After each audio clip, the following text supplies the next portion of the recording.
guys, bang, bang. I've got Peter here with me. I'm super excited to do this. You are probably one of the most educated and thoughtful people when it comes to the geopolitical world. And obviously, this is like your Super Bowl. So thanks for doing this. Anytime. For those that don't know who you are, maybe let's just start with your background and kind of the work that you've done up until maybe 6 months ago. Sure. So I'm, the technical term is geopolitical strategist. I help people figure out what the world is bringing their way and how they might be able to deal with it a little bit more constructively, or at least allow them to make some informed decisions. My background, I worked for think tanks. I did a quick stint with the U.S. State Department, worked for a company called Stratfor for a decade. But for the last 9 years, I've been specifically helping clients, whether associations or branches of the military or specific companies, wrestle with the changes the world is going through. Got it. And so maybe talk us through just like the body of work you do, right? So like, where are you consuming information? How do you kind of work through that information to make some of the analysis and like the actual process of your work? And then we can get into kind of what's happening now, but just so people have that context. Sure. So for process, to be perfectly blunt, I cheat. Let me kind of tell a tech story. So back in the 1980s, we figured out this little thing called fax machines, which meant that instead of every newspaper of size in the United States needing to have multiple overseas bureaus, what they really only needed is 2 or 3 people to send the information back and forth. Then we got email, which meant that you really only needed 1 person. In fact, your editing staff didn't have to be abroad at all. Then we got file attachments, and all of a sudden you could have roving reporters that you could dispatch to areas where there were stories, and everyone else you could just kind of close down. Well, now we've got algorithms that are actually writing stories. So we've seen this narrowing of capacity in the press, not just in the United States, but around the world, to the point that unless you're a national government putting out propaganda, you don't perceive a need for having an international news presence. And as this was going on back when I was at Stratfor in the 2000s, we had to develop our own. And so we started working with local reporters and local sources all over the world. And I still deal with, whoops, just about knocked over my computer. And we still deal with a lot of those sources. And the cheat is that we built this model of how the world works with economics and finance and demographics and energy and structures and military and geography and all of it. And we spend most of our time now looking for things that prove us wrong. It's not nearly as healthy for the ego, but wow, it's a big time saver. In fact, I've got a staffer whose primary job every day is to prove me wrong, and wow, she really loves her job. I love it. And I think one of the big takeaways from your work, it coincides very well with the investing world. You know, the best investors in the world say demographics lead a lot of trends, and the demographics can tell you a lot about kind of where the world is going. And you've given a number of presentations now and spent a lot of time analyzing that. So maybe just give us kind of the summary of how demographics around the world look differently, and kind of what that led you to believe was going to happen over some period of time before the virus really kicked in. Sure. So let me do a little, is it okay if I do a little screen share here? Of course. All right, let me pull this up.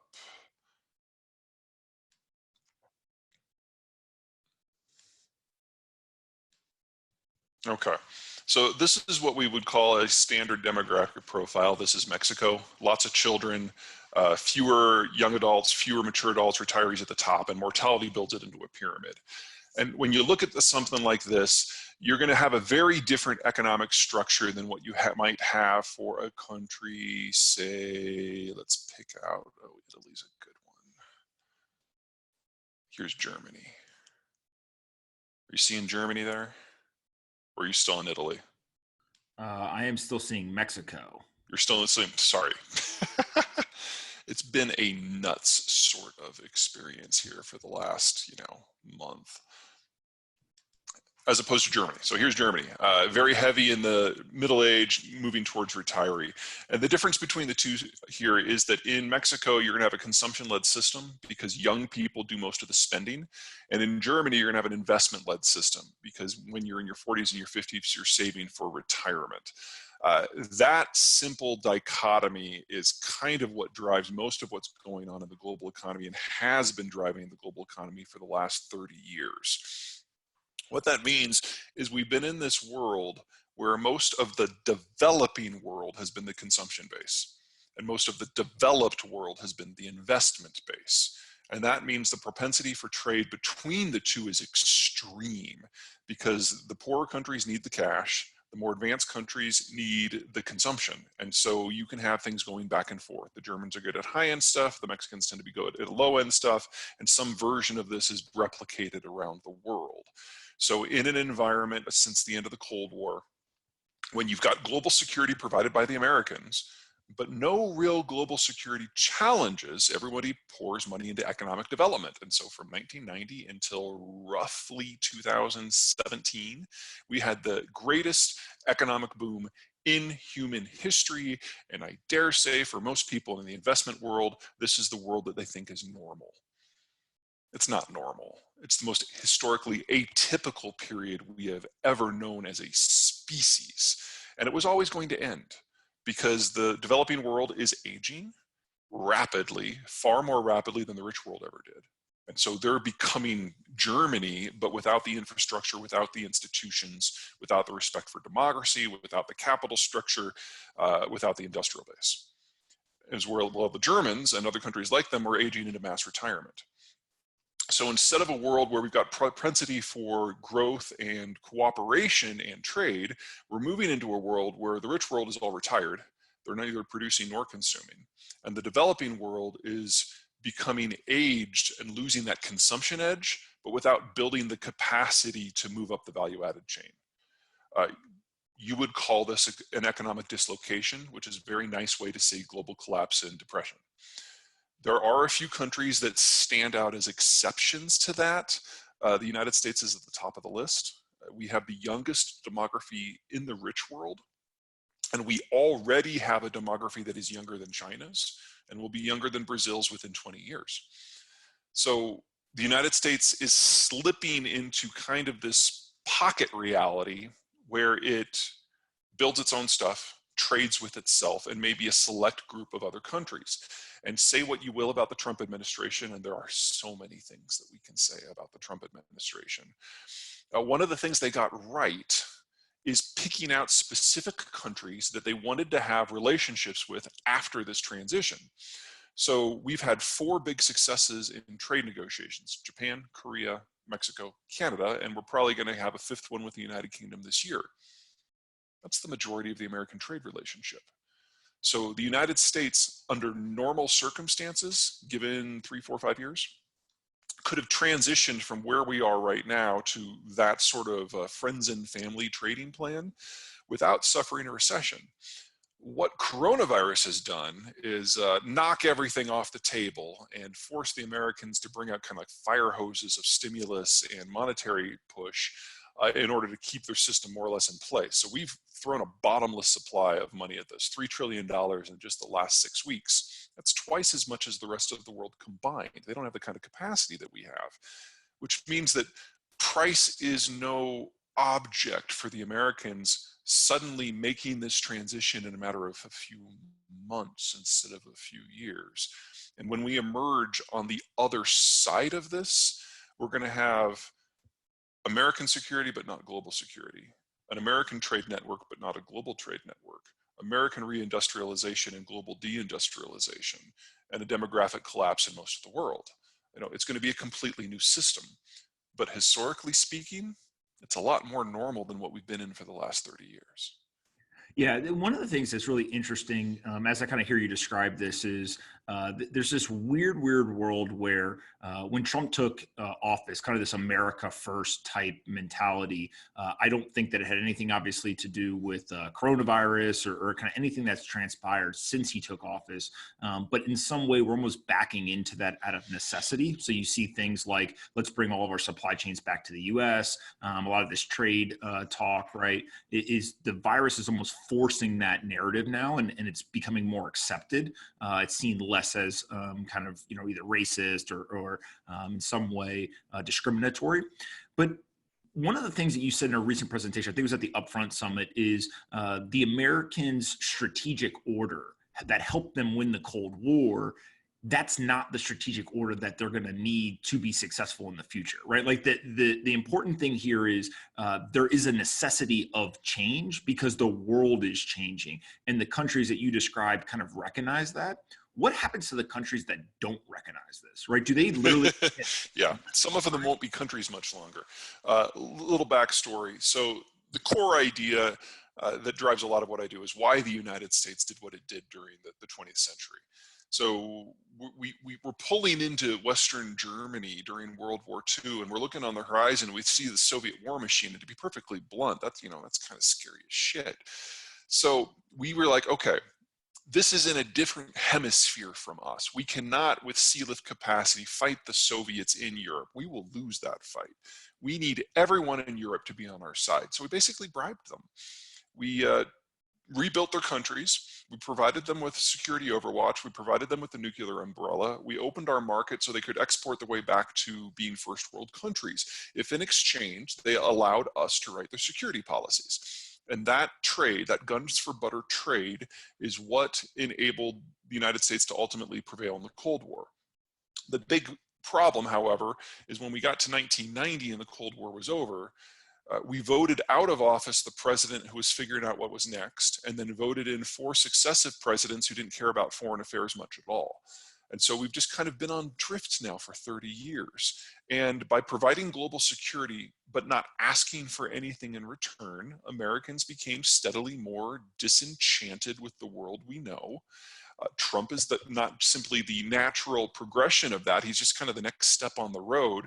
Whoever comes after Trump is likely to be less inclusive and less internationalist than he is, because the economic structure will demand that whoever is next go that direction.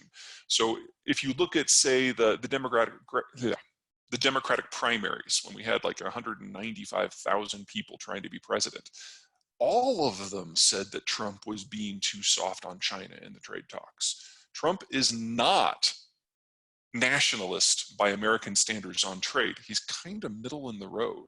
And the next phase of this is going to be far more mercantile than anything that we've seen in the last 80 years.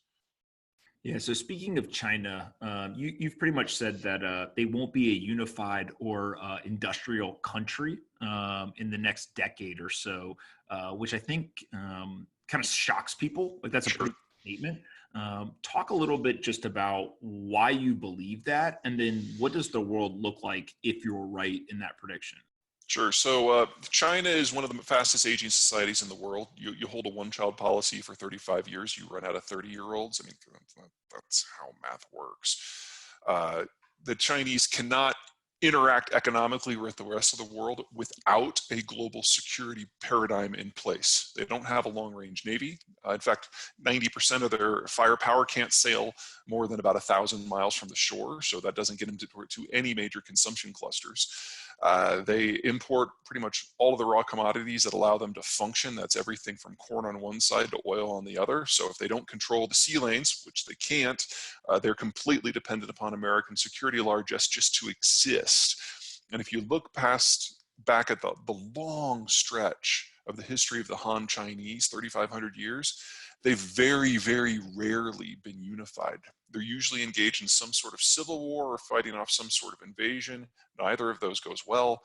In fact, their only period of peace and prosperity and unity in their entire history is under the American-led order since 1946, specifically since 1990. And if you look back to simply achieve political unity in the past, most of that period was under the Mongol occupation. This is not a place that holds together well. So they don't have the demography, they don't have the resources, they don't have the financial model, they don't have the physical access, they don't have the military capacity. This only works when someone from the outside forces everyone to be on the same side. That was the American-led global order, and that is now over. So the Chinese today, with this propaganda push on COVID, it's not to convince the world that the virus didn't come from China. No one believes that. It's to force a nationalist uprising in China itself so that people are willing to side with the Chinese Communist Party in a period of extreme political and economic stress, because that's what's coming for them. And if that doesn't work, China simply implodes. Yeah, I read the book. I think it was Paulson wrote back in like 2015, 2016, and he was talking all about China and kind of his experience there. But one of the things that really stuck out to me was the whole idea, like that entire political system and social structure is built on there being a lack of social unrest, right? The second that people see unrest, like this thing could flip very quickly, and so a lot of what they do is, quote unquote, taking care of the people.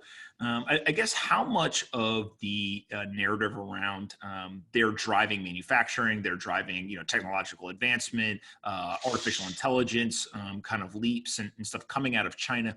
How much of that can save them or maybe prolong what you're talking about versus like the trends are just too powerful and it won't really actually matter? The trend that matters is their social control program.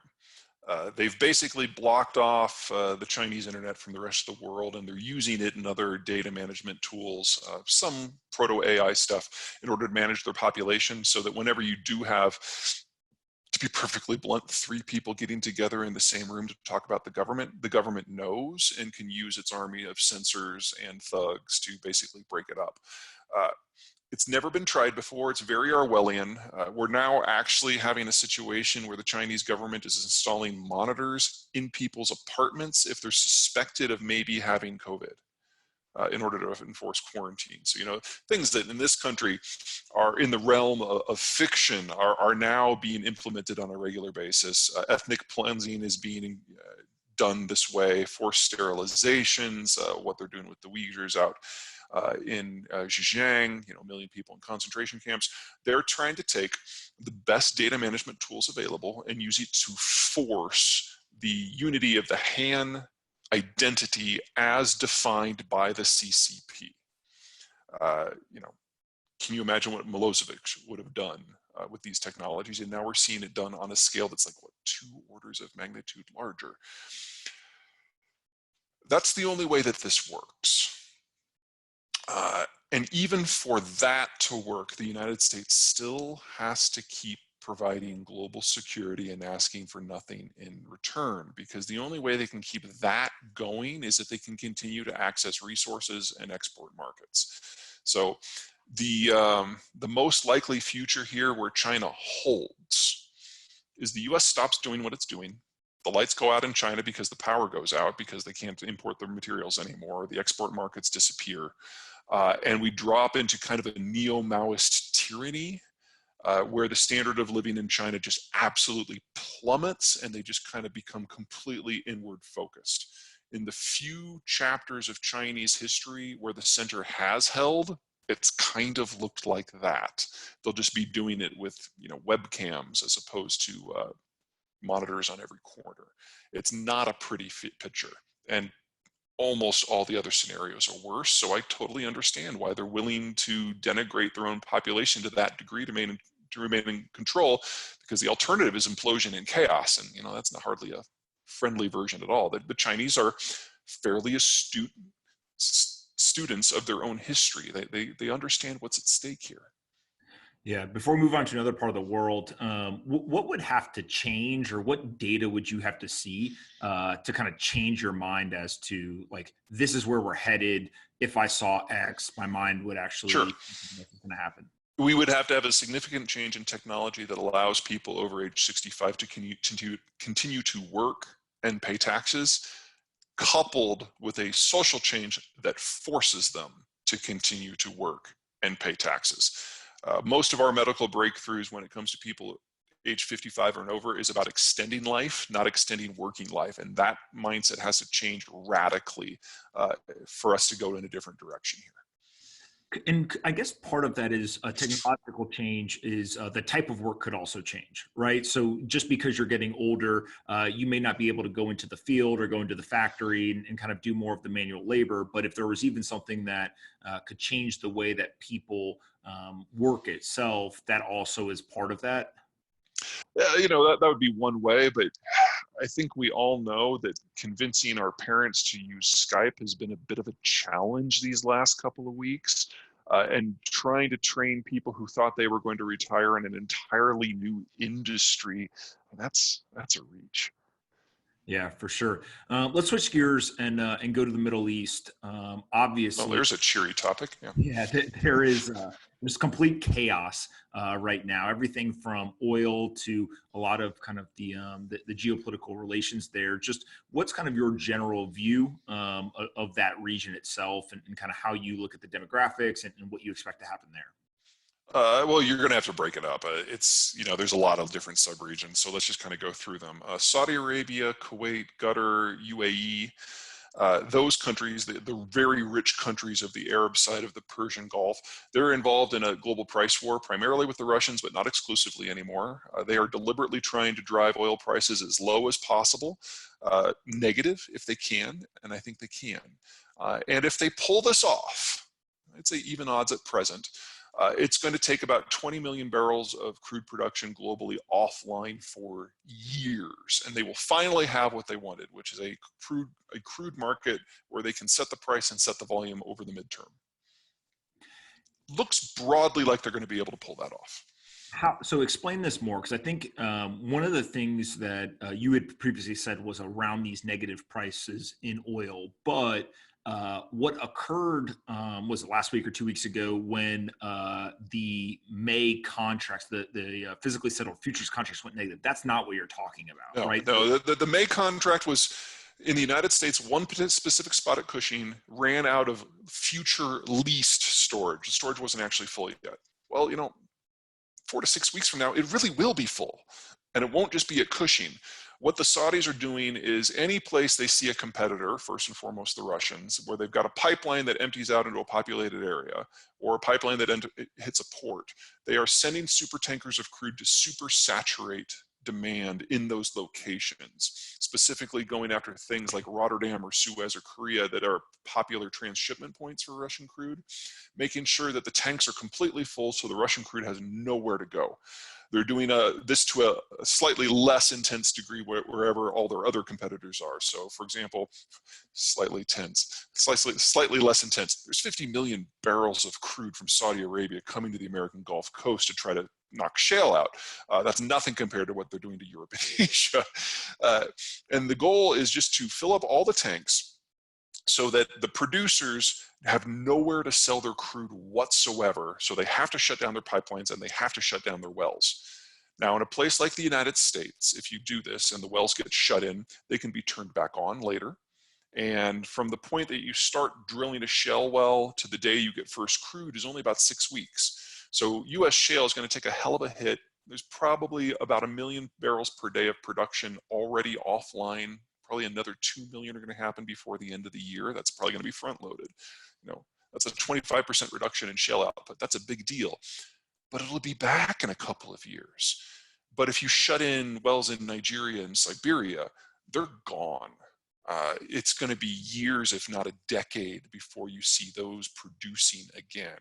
So the Saudis are taking a long haul here, taking a big economic hit on the front side. They can afford it. Across the Gulf, Iran. Say what you will about the Trump administration, he won. Iran is no longer a net oil exporter. They're going to actually be importing over the summer, which is something they have not had to do in over a century. I don't think that this is going to cause regime change. Anytime you've got 100,000 people in your elite, it takes a really big stick to move that.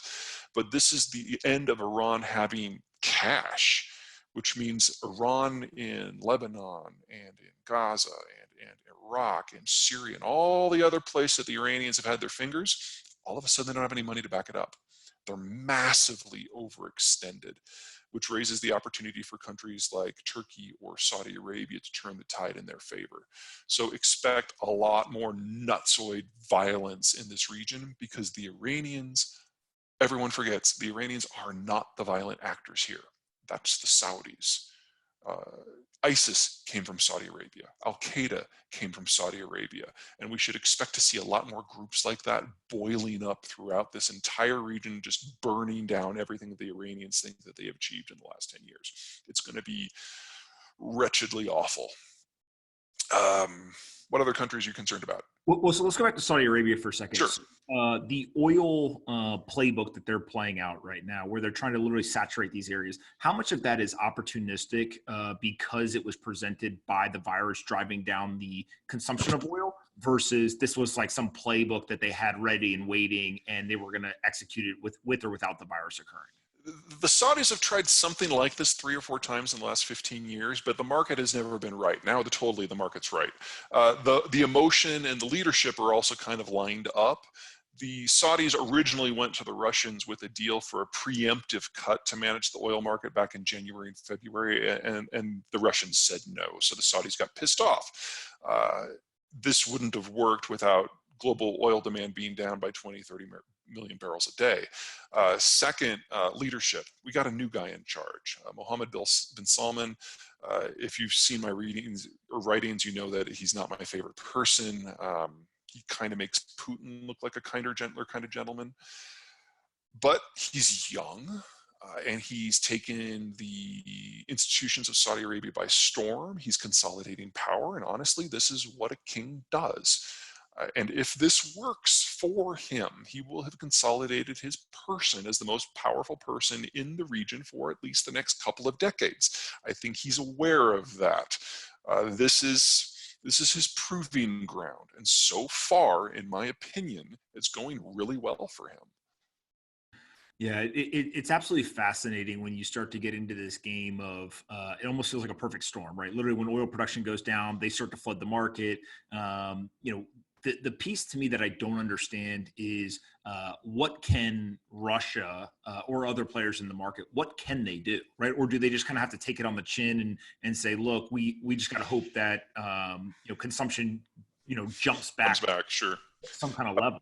Yeah, most countries have nothing they can do. There's not a damn thing that the Nigerians can do, for example. Venezuela is out of the picture already. Brazil's probably going to have some shut-ins. They're going to damage them for years. Shale's offline for a year or two. There's really not a lot of things. Russia's different. Russia has always been a master of linkage, whether it's something that is earned or deserved or not. And Russia's ability to dabble in a lot of different theaters gives it some things that it couldn't do, that other countries couldn't do. So low-hanging fruit. Kazakhstan, Azerbaijan, both of them oil exporting former Soviet republics. A lot of that oil either transits Russia directly or transits territory that the Russians could shut down if they wanted to. There's 1 million barrels per day easily that could go offline just by flipping a couple of switches. The Russians also can use, how should we say this, non-conventional means of limiting competitors' output. We saw back in, I think it was October, just how vulnerable some of the Saudi oil facilities could be. It's entirely possible that the Russians could stoke some unrest in this or that country in order to take some oil infrastructure offline. And considering the current price environment, there would not be a huge rush to restart that. That brings risks. So, for example, if the Saudis got caught doing that in Saudi Arabia, you can guarantee that the sort of tender mercies that the Saudis have unleashed upon their own region with groups like ISIS and Al-Qaeda will then be visited upon the Muslim regions in Russia itself. Remember that the Saudis were one of the big sponsors of the Chechen wars back in the 1990s, and it doesn't take much of a reach for them to extend further into Russia to places like Tatarstan or Bashkortostan, which are big oil transshipment points within Russia. So Saudi can play that game as well. And when the Saudis play that game, it has a lot longer lasting effects. I mean, look at Afghanistan today. That's largely because of policies the Saudis had in place back in the 80s. Can you imagine if that crept far enough north to get into the Muslim belt in Russia itself? So yes, the Russians do have tools, and yes, the Russians do look for the long game, but that does not mean they're immune to the tools that they would be using. Yeah, and I guess as part of this analysis, I continue to hear most people talk about either the increase or kind of the rally back of consumption, there being some sort of production cuts or manipulation of how much production. One of the things I haven't heard people talk a lot about is the potential to actually build out more storage. And I'm assuming that's because it would take too long. Yeah, but exactly. Is that what the challenge there is? Yeah, the most natural, most stable storage supply in the world is the American Strategic Petroleum Reserve. How that works is we drill down into a salt formation, we inject water, and then we put a second pipe down that basically pulls it out. And so you inject the water, dissolve some salt, some ultra brine comes back up, and then when you're done hollowing out your cavern, you put in crude. And because of the natural temperature gradient in this bulb-shaped dissolved storage facility, it circulates itself. So it's cheap. There's no chance of oxygen getting in. There's no chance of a leak. There's no chance of an explosion. If you want to do above ground storage, you constantly have to churn that stuff, or it starts to separate, or you get associated gases that bubble out and you get an explosion danger. It's not that it can't be done. It's not that it's technologically complicated, but it's expensive and it's time consuming. So we might see storage this year expand by 3, 4, 5%. That would be a huge build out for 1 year. But honestly, anything more than that, not in the cards. Yeah, it's pretty crazy to kind of think about 3 to 4% would be big, right? You know, it's such a small number, but still would be big historically. What about India? That obviously is a country that's got a massive population. I think a lot of people, especially in the tech community, are talking about kind of all of the advancements that are going there and kind of, how quickly they are growing with internet adoption and all of that. But what's your thoughts there from a demographic standpoint? Their demographics are weird. I mean, overall, they're very similar to Mexico. They're on the young side, but there's a huge split between the north and the south of the country. The north of the country is practically pre-industrial when it comes to demographic structure. Lots and lots of children and young people. The southern half is almost like Germany. It's aging into mass retirement incredibly quickly. Most of the excellent educational opportunities are in the south. And most of the call centers are in the south. It's not that the north is a lost cause, it's just that this really is not one country. It's more kind of like the Holy Roman Empire, where there are little pockets that do different things. Now, in the world that I see coming, India is likely to do pretty well. They never really joined the American-led order. They never became an export-led economy. They're the first place outside of the Persian Gulf, so they're never going to have a true energy crisis. The problem is that northern section that is just horrendously overpopulated and horrendously underdeveloped has been horrendously overpopulated and horrendously overdeveloped for 1,500 years now. There's no way that it's going to turn the corner in the next 10 if it hasn't in the last 1,500.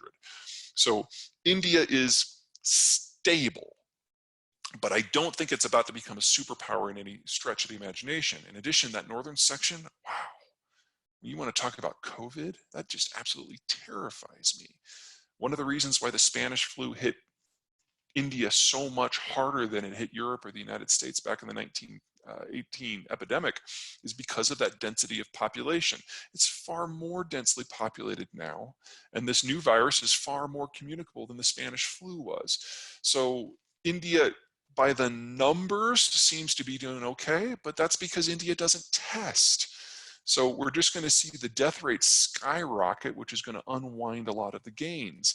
Also, kind of the core industry that India uses to fuel its tech center is call centers. So, you work in a call center for a while, you build up your expertise, and then you move into software. Well, they're losing that completely. The reason why everyone moved their call centers to the Philippines and India is you could build a pocket that had a good power connection, good internet connection, good phone connections. You build a server farm, you put in a lot of hardwired desktops that have the capacity that you need, and then you have 3 and 4 shifts of people that cycle through the same hardware. Well, you can't do that with COVID, so they all had to go home. And not everybody has a power at home. Not everybody has internet at home. So we're seeing companies in the United States who had outsourced all of their call centers and tech support to India and the Philippines, having to bring that back. Because in the United States, that sort of technical support can work from home.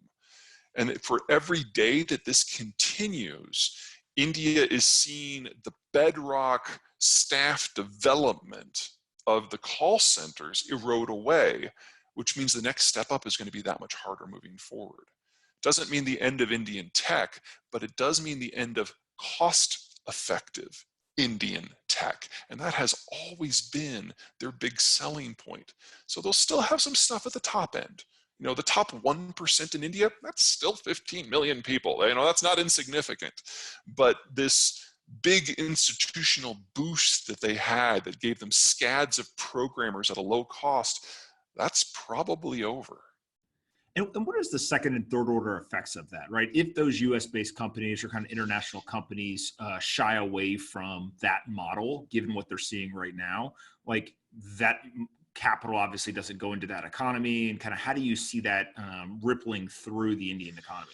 I mean, we're seeing like things like that in a number of manufacturing sectors right now already. I'd say the big ones are wiring, textiles, automotive, electronics, and white goods. These are all sectors that aren't particularly technologically advanced. They've always relied on multiple price points for labor for distributed supply chains, and none of them work in this environment. So Americans are discovering that if they want a washing machine, they might have to build it themselves. If they want textiles, they might have to weave them themselves. And the technology has advanced to the point that in most of these sectors, if not all of them, once you've paid for the industrial plant, operating it is actually cheaper in North America than it is in East or South Asia.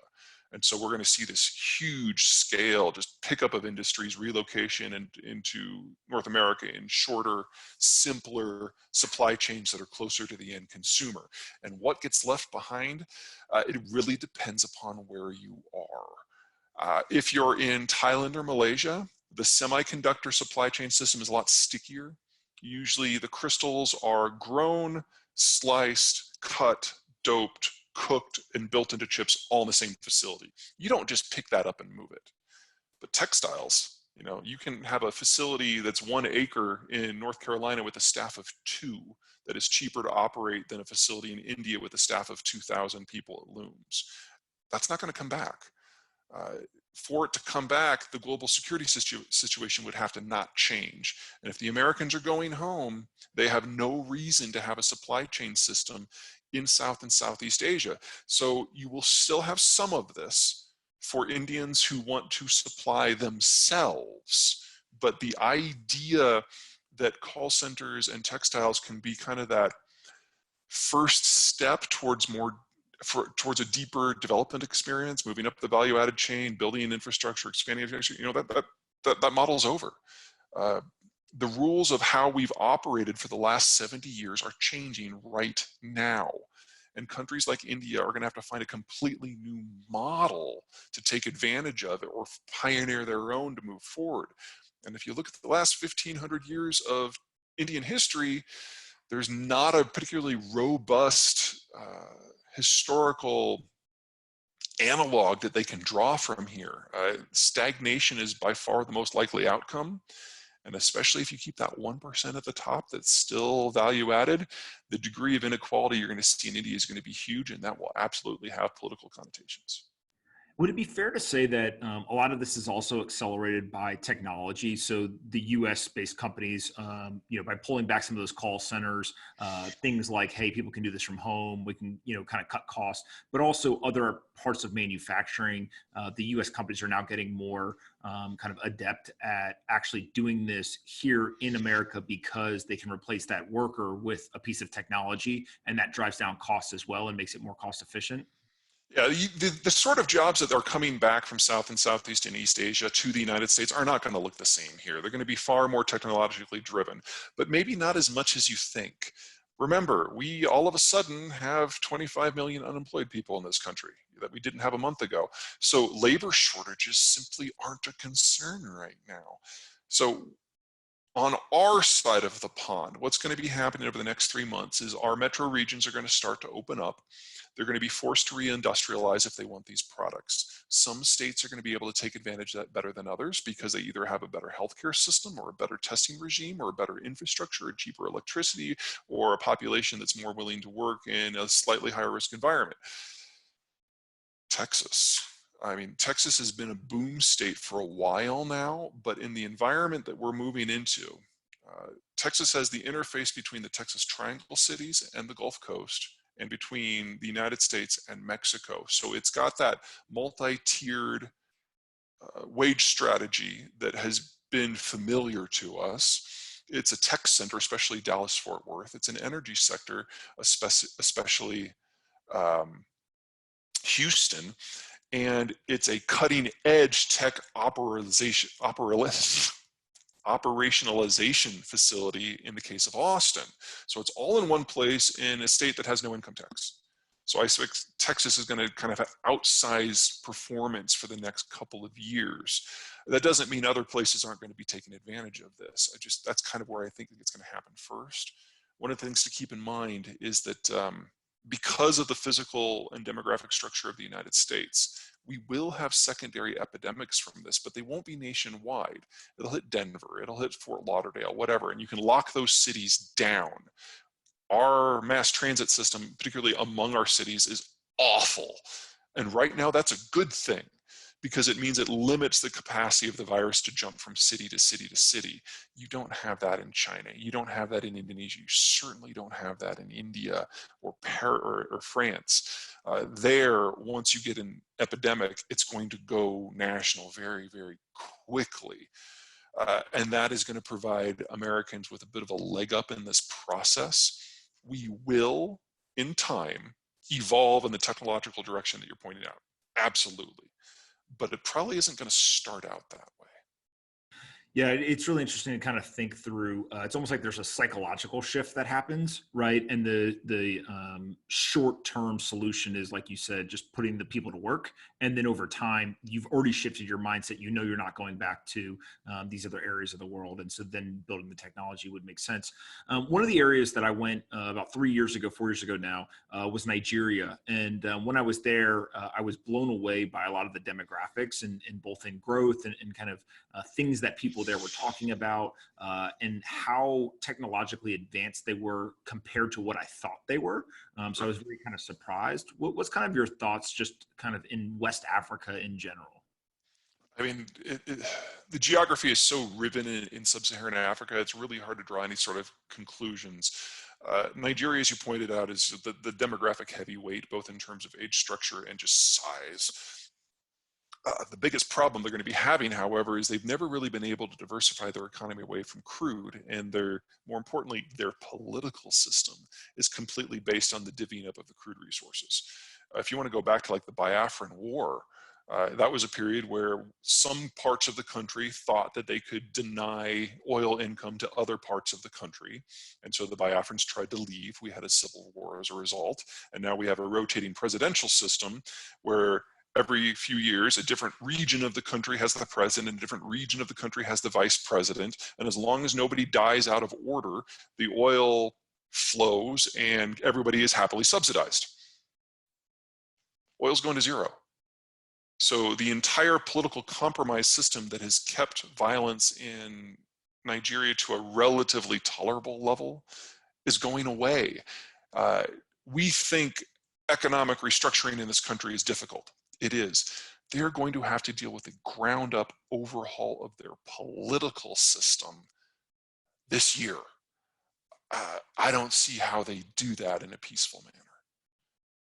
Yeah, and I guess part of this too is as we see more and more countries get to these levels of social unrest, one of the things I've been thinking through is just how technology plays a factor in that, right? Obviously, if this was happening 30 years ago, it would be much harder for the government to, it'd be much easier for the government to kind of prevent the spread of the bad things they were doing because people just didn't have cell phones and couldn't communicate as easily, et cetera. But now it's also much easier for the dissidents or those who are uprising to rally and kind of move resources and communicate and collaborate. Do you see places like Nigeria where we know that there is a high degree of penetration in mobile phones, internet adoption, kind of having a higher propensity for the social unrest because of that technology adoption? Or is it simply driven by just the reworking of the political system and it's going to happen whether they've got technology or not? Yeah, that's a really messy question. In a place like Nigeria, it could go either way. The problem there is that most of their politics are ethnic and regional based, and so it doesn't require a huge technological distribution system in order to get these people riled up. It's not that it's built into their nature. I don't mean anything racist like that. It's just that, you know, there are very clear dividing lines in Nigeria, and some of the big successes they've had in the last 40 years is to think of Nigeria as a country and to think of themselves as Nigerians rather than Igbo or some other Fulani group. I'm concerned that that is going to spin apart once the oil stops flowing. But remember, technology works both ways here. If there's anything that the Chinese and the Russians and the Egyptians have shown us in the last 10 years, is you can use it just as easy to clamp down. So you're familiar with the Twitter revolution in Egypt, I'm sure. If you remember the first phase of that, the military decided they did not like the Mubarak clan. So they were hands off versus the protesters, and the protesters used the internet and Twitter and cell phones to organize and ultimately overthrow the Mubarak regime. But then the military decided it didn't like the replacement government that was elected. So what they did is they went and they shut down Twitter. And they were able to do their crackdown. They arrested the entire government. And I mean, there was that one horrific trial where they condemned 600 people to death. And now it's basically a one-party state with complete information lockdown. Well, the Russians came in and was like, hey, that was really cool what you did that. How did you do that? And so the Egyptian generals showed the Russians, well, we have these two cables that come into the country, and that's the entire internet connection to the outside world. We just cut them.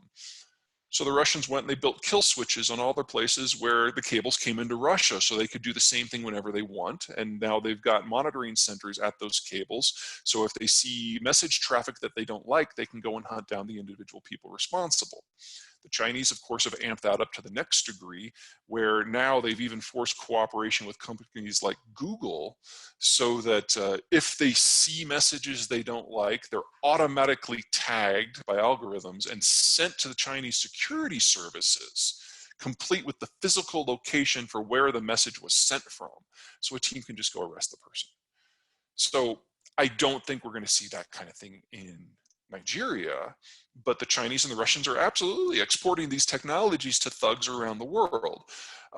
Nigeria's great hope is that there's a degree of pride in the country that they've overcome some of their past differences. And I think that's wonderful. I hope it's sustainable. I fear it's not. If we go north to Europe, there's a lot going on, both good and bad there.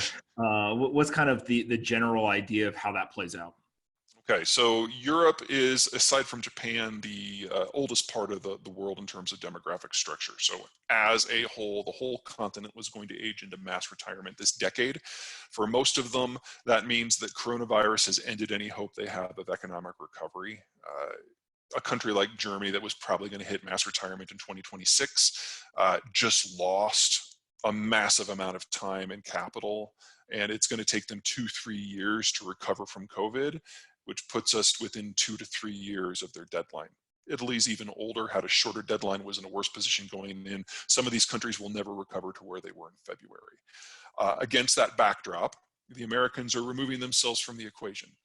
And Europe, because of their demographic structure, doesn't consume enough to absorb their own industrial output. They have to export it. And if the United States is off the board, there's no place to export it to. So this entire economic model was going to collapse in the next few years anyway.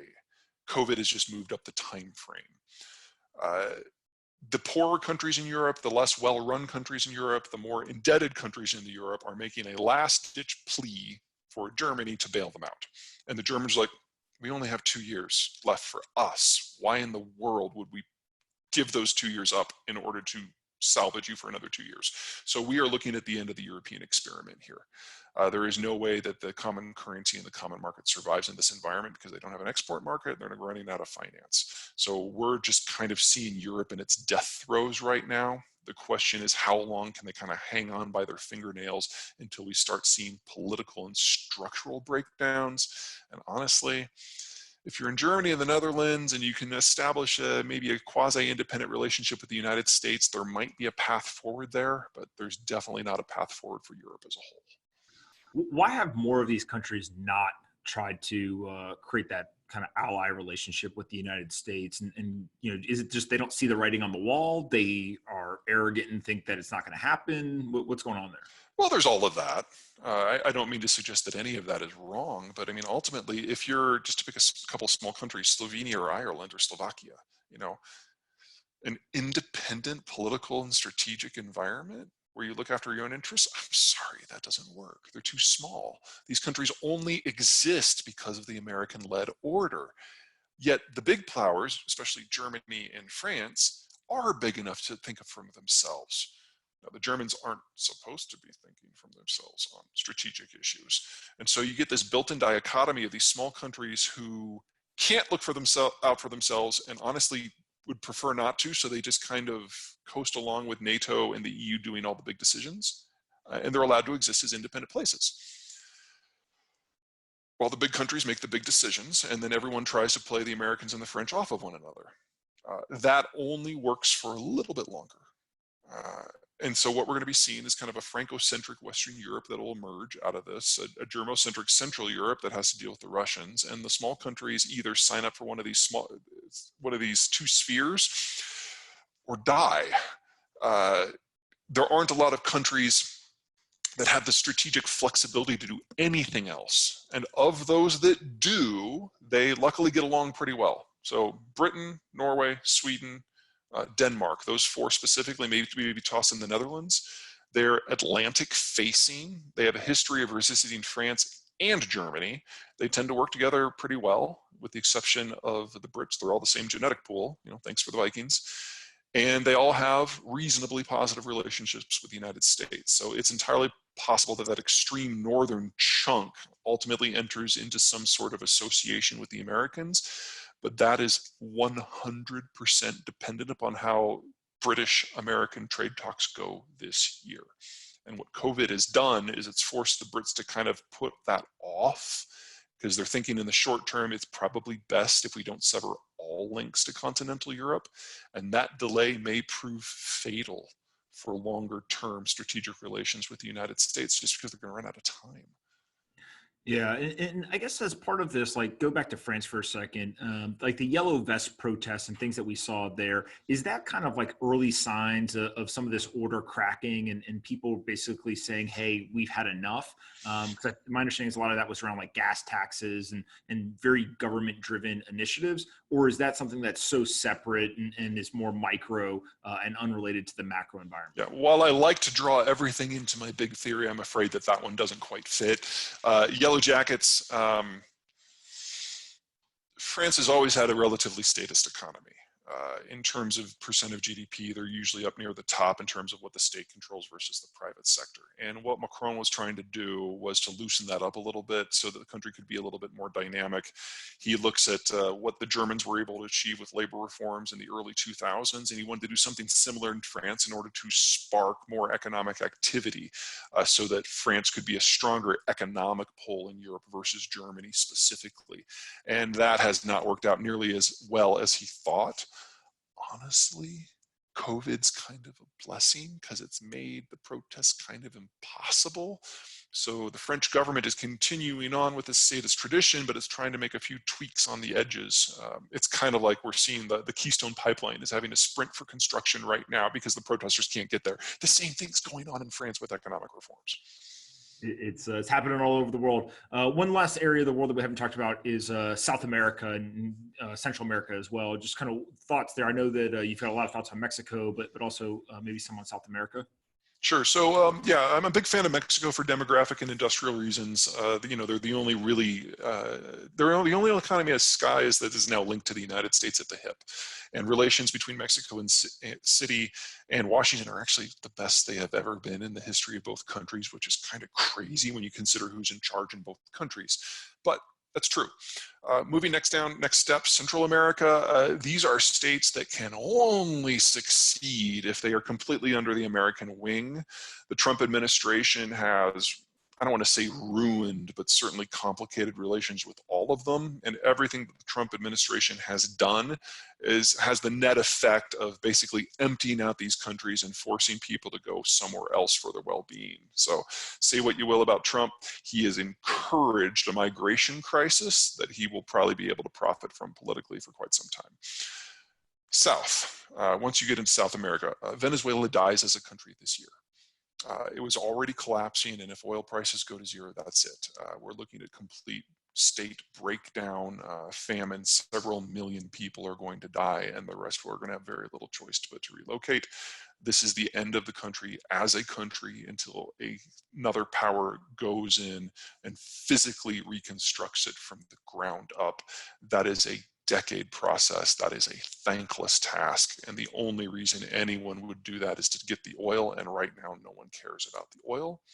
And in fact, 5 years from now, when the US refining base is retooled, it won't even be able to take Venezuelan crude. So no one will be interested. So this is probably the end of Venezuelan culture outside of Miami. What happens in that situation, right? So, you know, when we get to the point of kind of no return, nobody wants the natural resources that are there. There's a complete societal breakdown. Do other surrounding countries kind of take a piece of the land and incorporate it in? Is there, you know, a bunch of different countries that are created out of what used to be Venezuela? Like, what does that look like? You'll get a political and strategic no man's land. The only country that borders Venezuela that might be able to do anything is Colombia. And there's a lot of really rugged terrain between populated Colombia and Venezuela. So that would be a big strategic issue. The furthest the Colombians might be able to go is like the Maracaibo Basin, you know, the big Gulf of Venezuela. But even that's a bit of a reach. But really, that's the only player in the game. So more likely what we're going to see, we've already seen an 80% reduction in domestic food production. We're looking at a complete collapse as in going to zero for oil production. And that means all food imports stop. So if you have a net reduction in the number of calories that are available by 90% or more, this is an Ethiopia-style famine and state collapse. And it will just become a no man's land that's going to be awful. Anyone who had money already got out, and most of the people who could walk have left. What's left is an impoverished, emaciated population that I hate to say it, is just going to die. This is the worst humanitarian disaster we will have seen in the last 60 years. Yeah. So speaking of famine, one of the concepts that I've seen you writing about more recently is the virus driving famine, and maybe talk a little bit. This is more kind of globally, very specific types of countries getting hit, and has to do with this food production and kind of changes to consumption. So maybe explain what you mean by in Venezuela, we're seeing it because the country's going to fail, but the virus itself may drive famine globally in certain areas as well. It's a messy situation. I mean, we're used to thinking of manufacturing as really complicated with supply chains. Honestly, we face the same thing in agriculture. It is a complicated supply chain of systems that allows countries to grow crops in the first place. Now, in the short term, we don't see any interruption to things like oil or fuel or fertilizer or pesticides, herbicides, you know, all these oil-derived things. We're kind of in surplus right now because oil prices are so inexpensive. The problem we see is kind of twofold. Number one, distribution. When you've got a robust global trading system, you've got containers and cargo ships going back and forth all the time. When you drop that, collapse it because of economic recession and shut-ins, all of a sudden you get container ships that are full of empty containers over here when they're needed to take food over here. We've got dislocations throughout the entire logistics system that are not going to get sorted out in the next 3 to 6 months. We've got to find entirely new ways of doing things, and the country that faces that in the least extreme is the United States, and that's the country with the best capacity to maybe do something. So when the country with the least interest has the most capacity, you can see where a lot of countries are going to fall through the cracks. Second, in every country that loses a call center or a manufacturing facility, that's less income. So we're seeing this disconnect in currency markets with the US dollar going up and everybody else going down. Every internationally traded food product is US dollar denominated. So if countries are taking a double hit here, they're losing income and they have to pay more to import food. This could become a deep chronic issue from which a lot of countries will not recover. How does that get reversed, right? There's a lot of these trends that are already underway. What are the one or two things that could happen that could prevent us from going to that world? The United States needs to elect, I don't know, Gandhi to be president. You got to remember that we're in a very artificial period in history, and it's because the United States has provided global security for everybody for 30 years without asking for anything in return.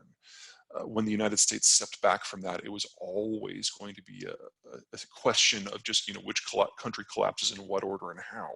We're just seeing that in fast forward now.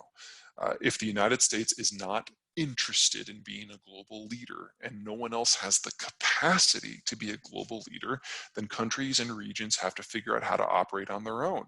A lot of these countries are food importers, or they're dependent on exporting manufactured goods. That just goes away in this new disorderly world that we're moving into. We're going to see, we'll get through this as a planet, I guess, because we will see countries like France that have more independent capacity kind of building their own sphere of influence. But if you're not in one of those sphere of influences, or God forbid you disagree with the dominant power in your neighborhood, this is not something that you're going to be able to bounce back from. Yeah, it's pretty crazy to think through this stuff. You mentioned currencies, and obviously we've got the situation in Lebanon going on right now, where the protesters are seeing currency be devalued away. Food prices are getting more expensive, and literally people are just going into the street and fighting and going. Yeah, I mean, if it's pretty straightforward. If you import half your food and your currency drops by half. Yeah, and well, even taking a step further, right? Like literally going and attacking banks because the banks won't allow the withdrawals, and they won't let them withdraw in other currencies. You have to do it in Lebanese pound, and then even being smart enough to understand like this is happening at the central bank level, and actually going to that point. Maybe just talk a little bit about on a global basis as these economic situations transpire. Obviously, the central banks and governments will say, well, we have a couple of tools other than the strategic moves of food production and things like that. We can manipulate interest rates. We can participate in quantitative easing. That has a lot of different effects on economies, both globally and on the national level. Like, how do you think about those central bank actions kind of overlaid on all of this? Yeah, I'd actually argue that most central banks don't have those options anymore. Okay, explain that. Most of the world never recovered from the 2007 financial crisis. The Europeans and the Japanese, for example, never got their interest rates back above zero. So when we went into this crisis, there were only a handful of countries that only had some moderate monetary flexibility, the United States having more than everybody else put together. So, I mean, if after 10 years of recovery, you never had monetary recovery when you went into the next crisis, I'm sorry, that's it. That's the end of your currency as a functional currency, especially if it was a hard one. The demographic situation, most countries don't have consumption. The demographic situation, most countries don't have long-range investment capacity. So what we've seen is the United States was able to put out more stimulus than everybody else put together combined. The US Federal Reserve, because it is the only hard currency that matters, was able to do more than everybody else combined. And now countries are coming to the US Fed for swap lines, which is basically dollarizing the global system. And the more that happens, regardless of whether those actions are successful or not, the more the United States has the flexibility to do whatever it wants with monetary and fiscal policy. So that $3 trillion, foreigners bought up most of the debt. Most of it, the Fed didn't have to do. So we still have the option, and we'll take advantage of this later in the year, to do another couple of $2 trillion stimuluses over the course of the summer in order to keep our system moving. Most countries can't even pretend to do things like that. So we haven't honestly really even started a significant QE in this environment. The Fed has gone in and supported bond markets here and there, and I don't mean to suggest that's insignificant, but it's nothing on the scale that would need to be done in the rest of the world, and the Fed just isn't interested. Yeah, it feels very much. I think 5 trillion is kind of a base number that I see thrown around a lot, and tends to feel like there's a lot more room to go. In this world, though, as the U.S. continues to do this, is this a world where the U.S. dollar just continues to strengthen, and we see one currency Probably. just fail or be devalued materially against that dollar? Well, remember, there's only 8 hard currencies in the world right now. So this, honestly, in my opinion, this is not all that bold of a forecast. But yeah, the US currency has nowhere to go but up for at least a couple of decades, probably 5. Let's go through the contenders. China wanted to open its system up. They did so about 3 years ago, and $1.5 trillion of Chinese assets fled within 6 months. So they slammed that shut. They will never open it again. They realize that that's never going to happen. The yuan will never be a global currency. And that assumes China holds, which I don't think it will. Next, the yen. The yen tried to do something similar to the Chinese back in the 80s. It had a similar outcome. They're not interested. So they print more currency than we do on a regular basis, despite the fact their economy is less than 1/3 the size. The euro.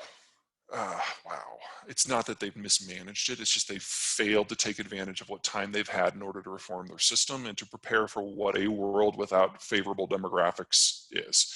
They've failed to do that. So we are probably looking at the unwinding of the euro over the course of the next few years. I hope that's not front loaded. I'm losing hope on that when I look at European news these days. And that is the second greatest store of value in the world. And so as that unwinds, even if the Deutschmark proves to be a rock solid currency, everyone from the periphery is going to be going willy-nilly, and most of that's going to come to the US dollar. So that's a big surge. After that's the pound. If there's anything that everyone in the world can agree on, is that the Brits should never be in charge of anything ever again. And the way they handled the Brexit negotiations absolutely underlined that. So they're going to get gutted in the United States with the trade talks, and that will probably nearly end the presence of the British pound in most people's currency baskets.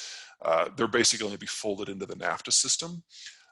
Compared to how the rest of the world is going to look, that's not a bad position to be in. You'll be part of the largest market, the largest investment pool, blah, blah, blah, blah, blah. But that does mean they lose monetary autonomy. After that, you're down to Canada. And don't get me wrong, the Canadians run a tight ship in terms of monetary policy, but a country of 35 million people cannot direct how the world is going to work. After that, we're talking Australia, Sweden, Denmark, New Zealand. That's everyone. So, to say that the US dollar is just going to be the only currency of size and that it's only going to go up, it's not a reach. Yeah, and I guess as part of that, obviously, the Bitcoin community has this whole bent of the separation of state and money, right? So exactly what you're talking about. Good luck with that. So that's what I kind of want to hear your thoughts on, in terms of there's two schools of thoughts. One is Bitcoin's going to go replace everything and be the next global reserve currency. And then another school of thought, which is, as I sit in one of these developing countries, my local currency or my national currency fails. I want dollars. I may not have access to dollars. It may be dangerous to get them. They may not be readily available. So therefore, the next best thing is something that's unmanipulatable, because I don't trust any of these other currencies other than the dollar at the national level. Like, do you put any credence into it's kind of like the best of the worst situations type argument, or does that feel like even that's a reach? I don't want to suggest for a moment that electronic currencies don't have a place. They do. Bitcoin specifically, I'm a little dubious about, just because of the limitations and the mining process. You get past that and you deal with other forms of electronic currency, I'm a little bit more confident. But I think you kind of hit it right there. It's never going to be a global currency because you have to have a monetary authority to have a currency. Currency ultimately is about exchange, and Bitcoin is just not good at that. But the idea that it is a store of value, I think, needs to evaporate. I think you're only setting yourself up for disappointment for that. But as a means of transfer of value, it can totally work. So your idea that you've got some local money you need to move, you can't get access to the dollar market, so you put into Bitcoin as an intermediary, sure. It's the same thing porn rings do. It's the same thing that drug smugglers do. Keep that in mind if this is something you perceive as an investment vehicle, because central banks, whether successful or not, are going to see this as a problem. And we've already seen a significant change in Europe and in East Asia for how they regulate the digital currencies. That will only expand. And if it gets to the point that the United States is concerned that it's impacting the tax take, you can expect the Federal Reserve and the IRS to act appropriately. So careful what you use it for, careful how big of your portfolio it is, careful what your underlying assumptions for why it exists in the first place. because the people who make the laws and regulate things like this have their own opinions, and right now they don't feel like they've been pushed. Don't push them. For sure. And I guess as part of that, a lot of them, I believe, see the technology as valuable. Or kind of you're talking about, electronic currencies or digital currencies. And so one of the ideas that, I've got pretty high conviction in is that like every currency is going to be digital in the future. And where the competition is going to be is not a digital currency versus a non-digital currency, but rather a competition of monetary policy. So there's going to be a digital dollar, there'll be a digital yuan, a yen, a euro, pound, whatever. And then obviously you've got the Bitcoin, you've got stable coins and all these different things. And ultimately where people are going to make decisions is at that monetary policy level. The dollar out of all the fiat currencies seems to be the strongest and will continue to kind of extend their lead there. But what I wonder is, if everything is digitized, do you get people who say, hey, I want the programmatic nature of something like a Bitcoin? Again, it's nearly impossible to tell how this plays out, but it feels like we're moving towards all currencies being digital, and the monetary policy is where that competition occurs. Well, the digitization of the financial market is continuing apace. For example, the Brits stopped using paper checks like 4 or 5 years ago. It's like the United States is a real laggard when it comes to that. But you got to keep in mind what the overall environment that you're going to be swimming in is. If we're moving into a world where the US dollar is large and in charge, but the US economy is largely restricted to North America, the propensity for financial flows into the United States are pretty high. Basically, whenever you have a regional instability, you'll have a flow of money. Even as we saw in the 07 financial crisis, the US started that crisis and money flowed to the United States because it was the only store of value. So if you've got the United States with this global reach, but only a relatively regional concern, then the United States will be perfectly willing to throw spanners into the work for any country for any reason using its monetary policy to do that.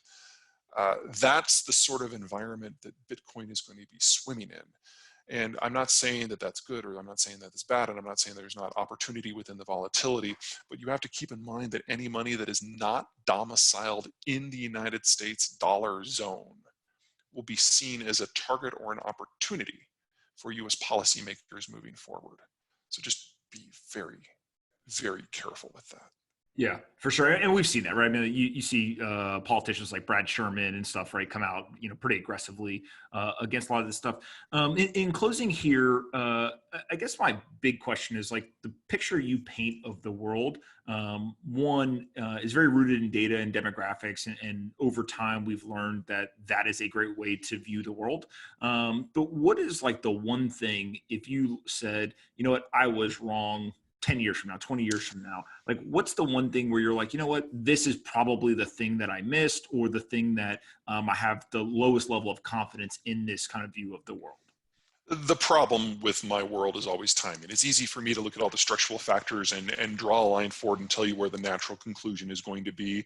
But whether that's going to be in 20 years or 10 years or Tuesday is always the problem. So the Chinese have proven remarkably adaptive and resilient at learning the lessons of the countries that have collapsed before them, and have managed to leverage themselves from honestly a complete backwards pre-industrial disaster to the world's second largest economy. If you look at their policies, you wouldn't have guessed that that's where this would have gone. But it took 30 years of the Americans just basically sitting and twiddling their thumbs for that to happen. So the problem there is agency by the Chinese to learn the lessons of the past, lack of agency by the Americans in not choosing to act, which means that if the Americans all of a sudden use their agency tomorrow, China ceases to exist next month. That is the challenge when you're doing a structural analysis like that. There are decision makers who matter. Not everybody is the Czech Republic. Some of these countries really can move the needle. And to this point, the United States has chosen not to. I would argue that coronavirus has pushed the United States to probably move the needle further than it needed to be. Yeah, it's a wild world that we are walking further and further into.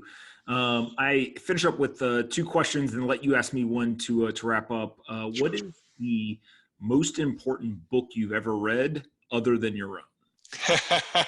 Jared Diamond's Guns, Germs, and Steel. If you want to get an idea of how the world came to be in the shape that it is, that's absolutely the best place to start. That is a fantastic recommendation. I couldn't agree more. And then you spend a lot of time thinking about the Earth and the global economy and situation. Aliens, are you a believer or non-believer? Do I think they exist? Yes, but I do not understand the transport technology that they use, so I don't know if they've been here. Listen, to go as far as to already be thinking about the transport technology, you're ahead of the curve. Well, faster than light, does that mean time dilation? Does that mean portals? I don't know. I love it. What one question do you have for me to finish up? How do you think this is all going to work? I mean, you deal with digital currencies all the time. We're seeing changes in policy prerogative. The Americans are scared. When they tend to be scared, they tend to overreact and make adjustments to the system that lasts for decades. In a world where populism, and in a country where populism is rising up so strongly, how do you think this is going to shake out for your industry? Yeah, I think that it's really my view has changed over the last 12 months or so. Sure. And the reason being, I actually am very much convinced of a strong dollar for the foreseeable future. And really because of such a deflationary environment and kind of this idea of the relative printing everywhere else to the United States. A lot of what you've shared and others that I've brought on the podcast, I think that makes a lot of sense to me. The one thing that I keep going back to, though, is around Bitcoin specifically, this idea of I don't need a bank account. I don't need to kind of interface with the legacy system. All I need is an internet connection, and I can access this. I can use it. It's programmatic in its monetary policy, and it's transparent. So I actually know the monetary policy decisions that we made in the future because it's just programmatically being done. To me, it's this weird thing where when you say like, how does it play out? That really is kind of three components. So the regulatory side, the US dollar price kind of value, and then three is like the amount of adoption. And so if you go in reverse, like adoption right now is probably about 1% of the world, give or take about 70 million people own or have transacted in Bitcoin. I think that will continue to rise just as more people get educated, time goes on. The rate at which that changes is, kind of up for debate. In terms of the US dollar price, like it's just supply demand economics, right? So as supply continues to get cut kind of programmatically in terms of that incoming supply, US dollar price should rise. How fast, what timelines, people are spending literally, billions of dollars betting on that in the markets. And so we'll kind of see how that plays out. And then the regulatory front, I think, is actually probably the most interesting piece of this. Recently, a video resurfaced of Vladimir Putin, and somebody asked him, is Russia thinking about creating a cryptocurrency? And they asked him this in 2018 on kind of his like national talk show, whatever he's got there. And the first thing he said is, well, we can't because a cryptocurrency is fully decentralized. It's not controlled by anyone. And he was pretty well versed in his answer. And what it got me thinking about is like, my guess is that most of the world leaders understand this much better than they let on. Two, they've actually thought more deeply about kind of the repercussions of it. You see that again with like the Brad Shermans who want to just ban ownership and do things like that. But three is they haven't really taken extreme measures now. And so you could make one argument like it's just not big enough. It's kind of a thorn in their side, but it's not important enough yet. Sure. The second camp, though, would be they realize like you can't shut it down, and so you see things like the congressman from North Carolina, saying in the congressional hearings, like, "Hey, anyone who's tried to shut this down, it's never been successful. Like, it is a decentralized, anti-fragile system."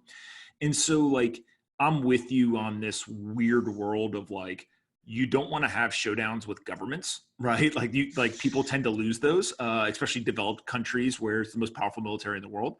But at the same time, I wrote about a year ago this weird world of every currency that's fallen, at some point there's been a change of power when that currency falls, either that preceded it or right afterwards. And it was all about who had the most powerful military, who had the best offense, right? And you would go and take over somewhere.